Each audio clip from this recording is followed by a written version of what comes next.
તો મનુસ્મૃતિમાં એવું લખ્યું છે કે જે ગ્રહસ્થ માતાની સેવા કરે છે તો એને આ લોકની સુખ સમૃદ્ધિ પ્રાપ્ત થાય છે, અને જે પિતાની સેવા કરે છે તો પિતાની સેવાથી એમને સ્વર્ગના સુખો અને સમૃદ્ધિ પ્રાપ્ત થાય છે, અને જે ગુરુની સેવા કરે છે તો એને બ્રહ્મલોક પ્રાપ્ત થાય છે. ત્રણેયનો માતા પિતા અને ગુરુનો જે આદર કરે છે, માતા પિતા ગુરુનો આદર કરે છે, સત્કાર કરે છે, તે સર્વ ધર્મનો સત્કાર કરે છે, અને એ ત્રણેયનો જે અનાદર કરે છે તેની સર્વે ક્રિયાઓ નિષ્ફળ થાય છે. આ ઉપરાંત શ્રીહરિની આ આજ્ઞા પાછળ નીચેના પણ અમુક હેતુઓ હોઈ શકે, આપણે માનવા પડે. નીચેના હેતુ આપણે હું બતાવું છું, તમે ધ્યાનમાં લો વાલા. 1, માતા પિતા અને ગુરુની સેવા કરવી તે દરેક સંતાનો અને શિષ્યોની ફરજ છે. ફરજ જ છે વાલા, ત્રણની સેવા કરવી એ બધાની ફરજ. 2, આજ્ઞામાં તેમના ઉપકારો પ્રત્યે કૃતજ્ઞતા વ્યક્ત કરવાનો પણ ભાવ છે. વળી 3, માતા પિતા અને ગુરુની સેવાને શાસ્ત્રોએ બહુ મોટો ધર્મ કયો છે અને પુણ્યના રૂપમાં વર્ણવી છે.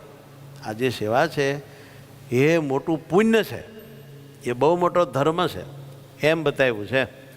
નંબર 4, અવસ્થા થતાં શરીર લથડે છે. દરેકની ઉંમર થતાં શરીર કૃષ્ણ થાય છે, અશક્ત થાય છે, બગડે છે, ત્યારે સૌને સેવા કરનારની જરૂર પડે છે. આપણે પડશે. આ આજ્ઞા દ્વારા પરંપરાથી આ જરૂરિયાતની પૂર્તિ કરવાનો ભગવાનનો ભાવ છે. માં, બેન અથવા દીકરી યુવાન હોય તો તેની સાથે આપતકાળ સિવાય એકાંત સ્થળમાં ન રહેવું, અર્થાત આવશ્યકતા સિવાયના પ્રસંગોમાં એમની સાથે એકાંત સેવવું નહીં. પ્લીઝ. સવાલ ઊભો થયો, વોટ ઇઝ ધીસ એકાંત? એકાંત કોને કહેવું? એવા સ્થળને એકાંત ગણી શકાય કે જેમાં કુભાવ થવાની શક્યતા ઘણી બધી વધી જાય છે વાલા. પછી તે ઘર હોય કે ઓફિસ હોય, હોટલ હોય કે બાગ બગીચા કે રોડ રસ્તા હોય, મુસાફરી દરમિયાન યાત્રા પ્રવાસમાં હો, તમે લિફ્ટમાં હો, વાહનમાં હો કે અન્ય એવા કોઈ પણ જાહેર સ્થળમાં અથવા ખાનગી સ્થળમાં તમે હો, એ સર્વ જગ્યાને, વાસને, નિવાસને, સ્થિતિને એકાંત જાણવું. હવે 136મો શ્લોક, માતા પિતા દીકરી એમની સાથે યુવા અવસ્થામાં એકાંતમાં ન રહેવું, એ આજ્ઞા પડતી નથી તો એ આજ્ઞા પાળવાના કાંઈ ઉપાય ખરા? શું કરીએ તે આજ્ઞા પડે? મોટા ભાગે તો અશ્લીલ વિડિયા આદિ જોઈને આવી વિકૃતિઓ થતી હોય છે, માટે અશ્લીલ વિડિયાથી દૂર રહેવું. ટૂંકું, ગંદુ જોવું નહીં. 3 શબ્દ, ગંદુ જોવું નહીં. આ 5મો ઉપાય બતાવ્યો. નંબર 6, જેણે નિષ્કામી વ્રત પાળવું હોય અને તેની દ્રઢતા કરવી હોય તો સૌ પહેલું કામ તો દ્રષ્ટિ કંટ્રોલમાં કરવી એ જ કરવું પડે છે, અને એ અતિ જરૂરી છે. જે આંખને જીતી શકે નહીં તે નિષ્કામી થઈ શકે નહીં. દ્રષ્ટિ બગડે એટલે બગડેલી દ્રષ્ટિ આંખમાં આવે એટલે આંખ બગડે. આંખ બગડે પછી એ અંદર જાય મનમાં એટલે મન બગડે. મન બગડ્યા પછી આપણા વિચારો બગડે. આપણા વિચારો બગડ્યા પછી અંદરની જૂની વાસના બળવાનપણે ઉબળે, અને એ વાસના ઉબળે એટલે આપણું વર્તન બગડે. નો ખરાબ વર્તન કરવું હોય તોય બલાત થઈ જાય.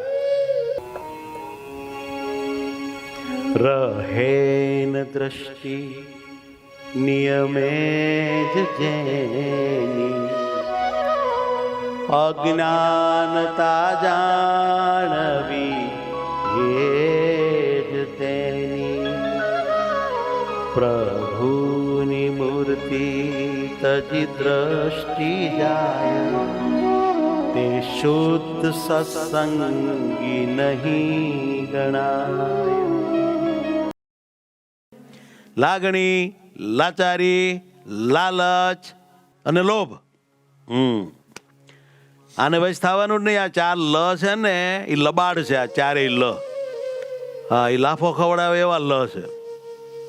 હા, કોક બહુ કંઈક કહે ને કે તમને મારો વિશ્વાસ નથી, તમને મારા મિત્ર છો ને તમે, એટલે પણ મારા બાપ છો ને તમને મારો વિશ્વાસ નથી, ત્યારે એને એમ કહેવાનું, પ્રેમથી કહેવાનું, હું તમને શીખવાડું, તારો તો મને 1,00,000% વિશ્વાસ છે. કેટલો 1,00,000%?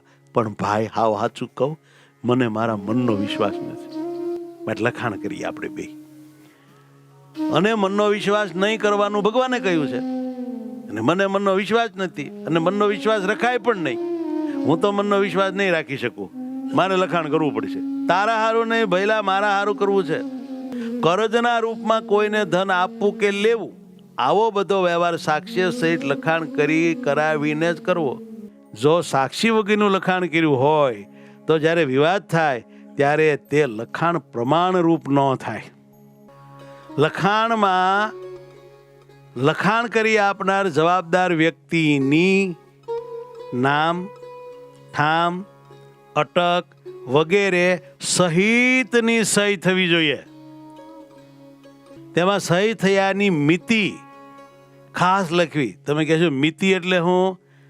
સંવત, મહિનો, તિથિ, તારીખ, સાથે સમય અને સ્થળ, આટલું લખવું પડે. વળી જે પ્રકારનો વ્યવહાર હોય તેને લગતા પ્રતિષ્ઠિત સાક્ષીઓ જે કરાર કે લેખ થતી વખતે હાજર હોય તેની સાક્ષીઓ તરીકે લેખના મહત્વ પ્રમાણે સહીઓ લેવી જોઈએ. સાક્ષીઓ લેખના મહત્વ પ્રમાણે નંખાવવી જોઈએ. સાક્ષીઓ કેવા હોવા જોઈએ કે સદાચારી, નિષ્પક્ષ, આબરૂદાર હોવા ઘટે અને તેની સાક્ષી તે લેખ કરનાર તથા કરાવનારની હાજરીમાં જ લખાવી જોઈએ. પછી પાછળથી જો કાંઈ પણ એ લેખમાં કરવામાં આવે તો એ લેખ રદ બાતલ થાય. વાલા ભક્તો, કોરા કાગળમાં સહી કોઈ માગે ને લખાવે તો કરાય, અને તમે સહી કરી દીધા પછી એમાં એક અક્ષરે જો ઉમેરો હોય તો એ કાગળ સાચો મનાય. આવું બધું શીખો. અને સહી કરવાનું લખાણ સ્પષ્ટ રીતે બંને પક્ષે તથા સાક્ષીઓએ વાંચી કે સાંભળી લઈને પછી જ તેમાં સમજપૂર્વક શુદ્ધ બુદ્ધિથી જવાબદારી સમજીને સહીઓ કરવી જોઈએ. આવી રીતના સાક્ષી સહિતના લખાણ સિવાય ઉપર જણાવેલા વ્યવહારો પુત્ર કે મિત્ર સાથે પણ ના કરવા. પહેલી વાત તો એ કે સાક્ષી ઓછામાં ઓછા 3 હોવા જોઈએ.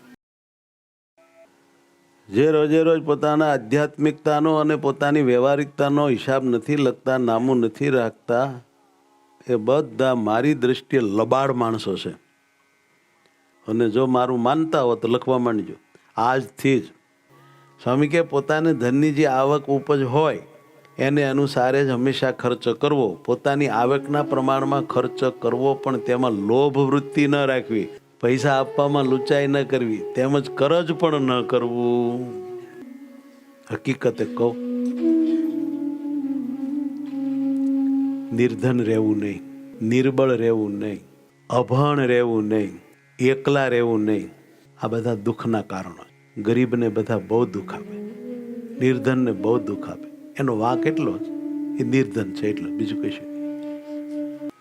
શારીરિક બળ જરૂરી છે, એટલું જ માનસિક બળ જરૂરી છે.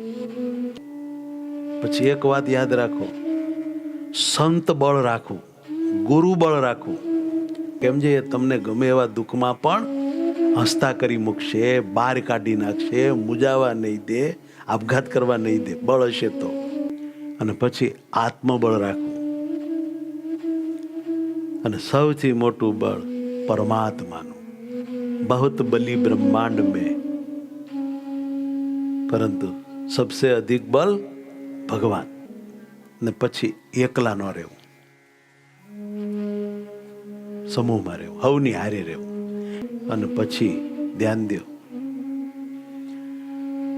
ઓળખાણ વગરના ન રહેવું, સંબંધ વિનાના ન રહેવું. ઘણા માણસને છે ને કોઈને હારે સંબંધ જ નહીં, કોઈને હારે ઓળખાણ જ નહીં. બોલો, આ સારું નથી. અભણ ન રહેવું. હા, જો અભણ ન રહેવું, અભણ રહેવું ને એ બહુ મોટો અભિશાપ છે. છોકરા છોકરીઓને અભણ ન રાખવા. જો બચત ન હોય તો ધાર્મિક કે સામાજિક રીતે અવશ્ય કરવા ઘટતા ખર્ચ માટે કરજ કરવું પડે છે, અને એ કરજ પાછળથી દુઃખરૂપ બને છે. આથી માનસિક ઉપાધિઓ જન્મે છે, અને જે ઘણા બધા દુઃખો અને દુર્ગુણોનું મૂળ ગણાય છે. એવી ગરીબી તે કુટુંબમાં વાસ કરે છે. બહુ રૂપિયાવાળામાં પણ દુર્ગુણો બહુ આવે છે, અને હાવ જે ગરીબ માણસો હોય છે ને એના પામાં બીડી, દારૂ, વ્યભિચાર વગેરે દુર્ગુણો બહુ હોય છે. એ એની લાચારી છે બિચારાની. વાલા ભક્તો, આ જે એક જબ્બર ટોપિક વિશે વાત આવે છે, એ ટોપિકનું નામ છે કરજ. કરજ માણસના રજ રજ જેવા ટુકડા કરી નાખે છે. કરજ થવાનું કારણ લોભ, બીજું કરજ થવાનું કારણ માન, અને દેવું મોટું દુઃખ છે ભાઈ. આકસ્મિક જરૂરિયાત હોય અને કરજ કરવું પડે તે હજી મનાય. એવી કોઈ આકસ્મિક જરૂરિયાત પડી ગઈ, એક્સિડન્ટ થઈ ગયું, કઈ બીમારી આવી ગઈ, કઈ ચોરી થઈ ગઈ, તો દેવું પછી થઈ જાય. અતિ રાગ આસક્તિને કારણે મોજ શોખ માટે દેવું કરાય. આ બધું કંટ્રોલ કરવું જોઈએ. ઘણી જગ્યાએ તો ચાઈને મોટા દેખાવા હારું બહુ રૂપિયા ખર્ચે, સુખી દેખાવા હારું બહુ રૂપિયા ખર્ચે, બધું બાંડેડ વાપરે, દંભ કરીને ઊંચા જીવન ધોરણને અપનાવે હો. અને એને કારણે પછી મારી ભાષામાં કહું તો એનું ડોહું દેવું થઈ જાય છે. કેટલીક વાર આવક વધુ હોય, આવક વધુ હોય ત્યારે જીવન ધોરણ બહુ ઊંચું કરી મૂક્યું હોય, પણ પછી આવક ઘટે ત્યારે જીવન ધોરણ પછી અભિમાનને કારણે નીચું લાવી શકાતું નથી. કેટલીક વાર તો એવું પણ બને છે કે કરજ લીધું હોય પછી વ્યાજ ચૂકવવા જેટલી પણ આવક ન હોય, અને ત્યારે એ વ્યાજ ચૂકવવા ફરી પાછું કરજ કરવું પડે છે. અને આ જ મોટામાં મોટી ખાઈ છે. વધારે ખર્ચ નહીં કરવાનો, જીવન ધોરણ બહુ ઊંચું નહીં બનાવી દેવાનું. હાથે કરીને અમથે હારા દેખાવા, મોટાવા દેખાવા, રૂપિયાવાળા દેખાવા. આવક પ્રમાણે ખર્ચ કરવો, વધારે કરવો નહીં. ને જો વધારે કરશો તો અતિશય દુઃખી થશો, એમ ભગવાન સ્વામિનારાયણનો શાપ છે. વાલા ભક્તો, ઘણીવાર લોકો પોતાની મૂડી વગેરેને ધ્યાનમાં રાખ્યા વગર મોટા ધંધાના સાહસો કરતા હોય. બોલો, મોટા ધંધાના. અને તે ધંધામાં પણ હું કેટલીક આવક ઊભી કરી શકીશ તેનો વ્યવસ્થિત વિચારપૂર્વકનો પ્લાન કહેતા વેતરણ પણ કરતા હોતા નથી. ઉતાવળમાં કામ કરી નાખે છે. તેથી ધંધામાં બહુ ઝાઝું રોકાણ કરીને અંતે દેવામાં ઊંડા ઉતરી જાય છે. સ્વામિનારાયણ ભગવાને કીધું વ્યવહારિક કામ કરવું તે વિચારીને કરવું. વધઘટની ખબર તો મહિને કે વર્ષે જ્યારે હિસાબ કરવા બેસીએ ત્યારે પડે, અને ત્યાં સુધી તો ઘણીવાર કરજ લેવું પડે એવી સ્થિતિ સર્જાઈ ચૂકી હોય છે. આના માટે દરેકે એક વાર્ષિક અંદાજપત્ર, બજેટ બનાવવું આવશ્યક છે. તો વાલા ભક્તો, રેન્ડમ જીવવું સારું નથી. આજના સમયમાં આ બાબતે પ્લાનિંગ વિનાનો વ્યક્તિ ભણેલો હોય છતાં અભણ ગણાય છે. જેમને માલ મિલકત પૈસાથી સુખી થવું હોય તેમણે ધર્માદો કાઢવો. જ્ઞાન દેવનો ધર્માદો દઈ દેવાથી નિદાન. આપી દો સર્વ રીતે સુખી થવાય, થવાય બહુ જ ધનવાન, થવાય બહુ જ ધનવાન.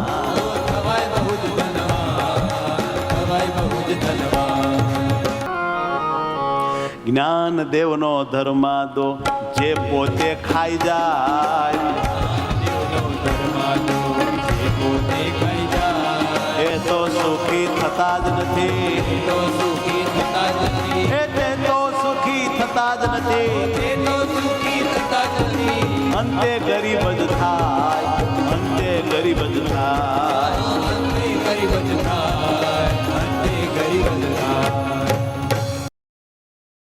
આ શ્લોકમાં એક આજ્ઞા છે.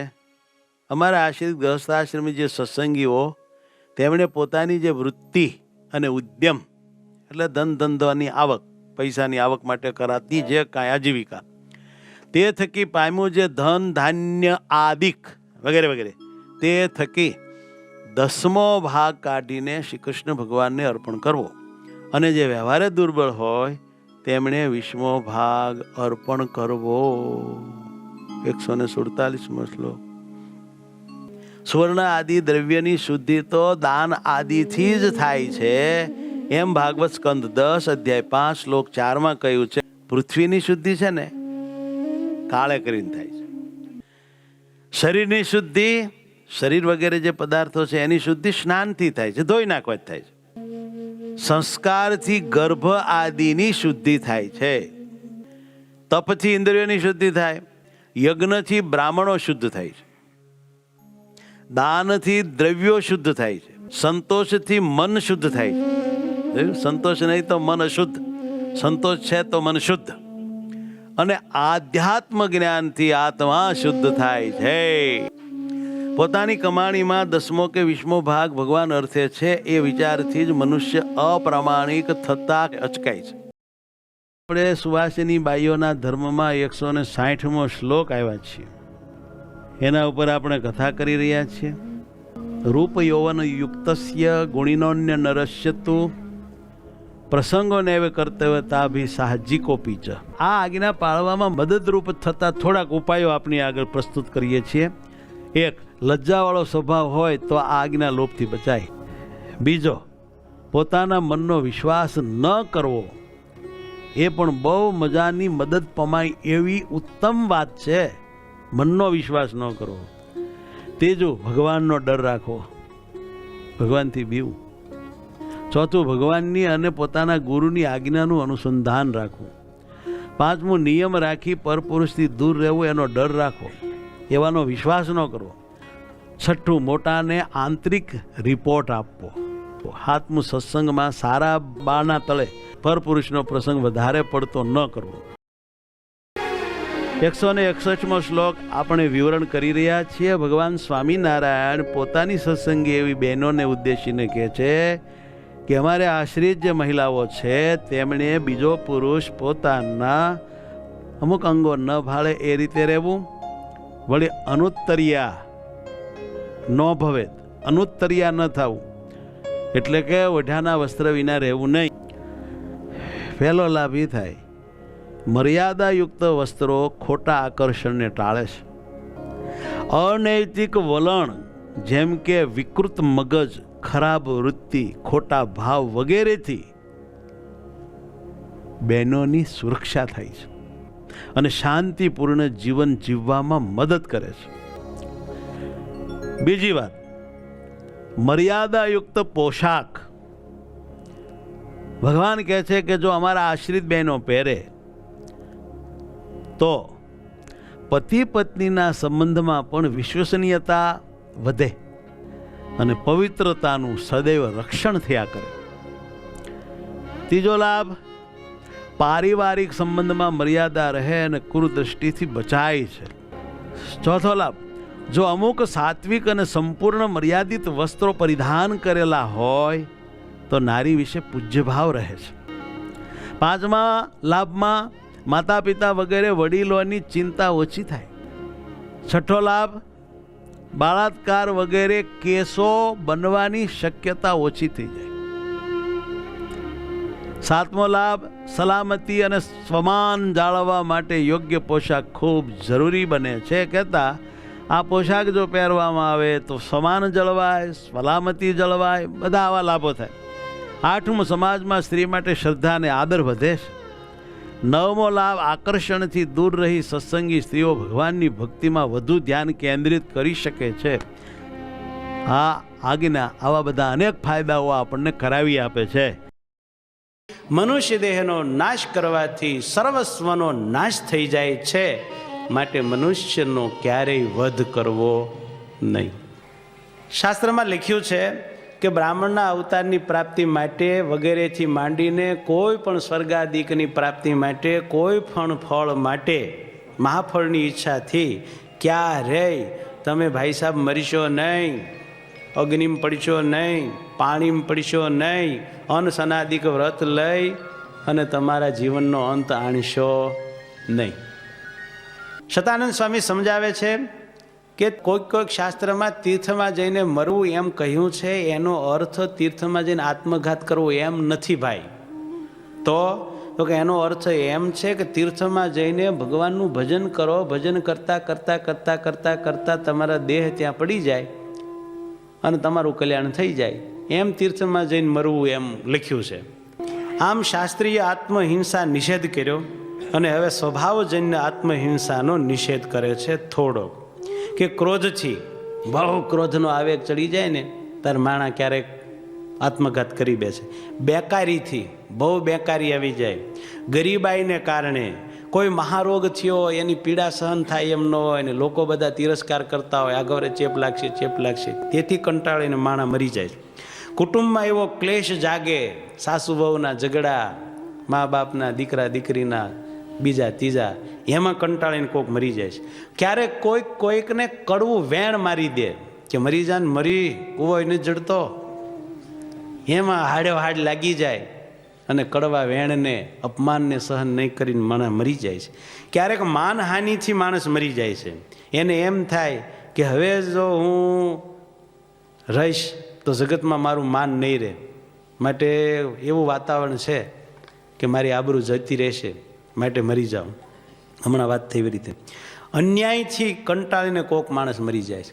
બહુ પોતાની ઉપર અન્યાય ગુજારવામાં આવે પછી કંટાળે, કામ થાય નહીં અને પછી ન્યાન્ય હળગે સામે ઊભા રહી. ઠપકાથી કે મર્મ વચન ન સહન થવાથી આવેશમાં આવીને માણસ મરે છે. મારા આશ્રિતોએ ધીરજવાન થવું, એવી રીતે મરવું નહીં. શાસ્ત્ર કહે છે કે જે માણસ પોતાના દેહની પુષ્ટિને અર્થે જીવજંતુને મારે છે, કુત્રાપી સુખમ ન ભવેત, ક્યાંય સુખ થાય નહીં. જેનું માંસ હું અહીં ખાઉં છું તે મને પરલોકમાં ખાશે, આવો અર્થ થાય છે માંસ શબ્દનો.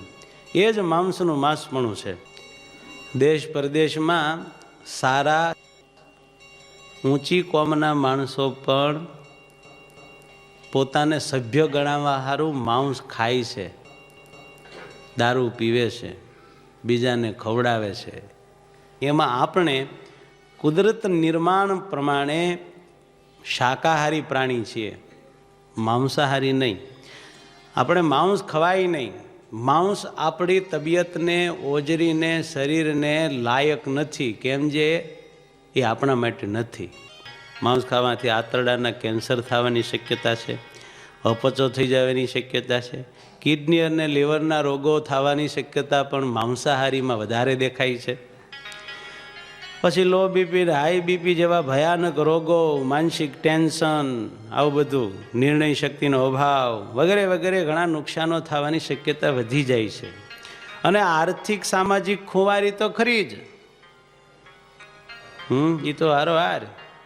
કોઈ કહે છે કે દારૂનો એક ઘૂંટડો માણસ પીવે એટલે મગજના 1000 જ્ઞાન તંતુનો નાશ થઈ જાય. માંસ ખાવું નહીં, દારૂ પીવો નહીં. નશો જેનાથી ચડતો હોય, જેનાથી કેફ ચડતો હોય, એવી કોઈ પણ વસ્તુ ખાવી પીવી નહીં. એક જ શબ્દમાં માદક વસ્તુ ખાવી નહીં અને પીવી નહીં. બહુ યત્નથી કરેલા આ બધાય ક્રોધી માણસના વ્યર્થ થઈ જાય છે. કયા કયા? તો કે દાન. એણે બહુ દાન દીધા હોય, પણ એ ક્રોધી માણસનું દાન નિષ્ફળ થઈ જશે.